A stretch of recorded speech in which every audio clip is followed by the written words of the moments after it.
pagkalaya ni Gargan, maghahasik siya ng dilim sa mundo ng mga tao at binuhay pa niya muli si Zaor upang maging alagad niya ito.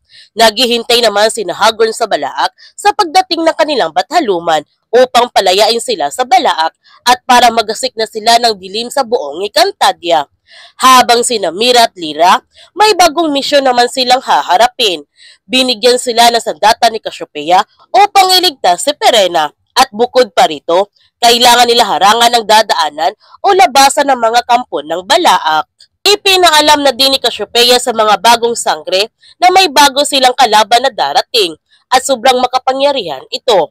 Magbabalik naman si Pawpaw sa Encantadia upang gabayan ang mga sangre sa kanilang darating na digmaan. At kailangan nila pigilan si Bathaluman Gargan dahil hindi lang Encantadia ang mga nganib kundi pati na ang mundo ng mga tao. Kaya huwag natin palalapasin ang bagong yugto ng Encantadia Chronicles Sangre.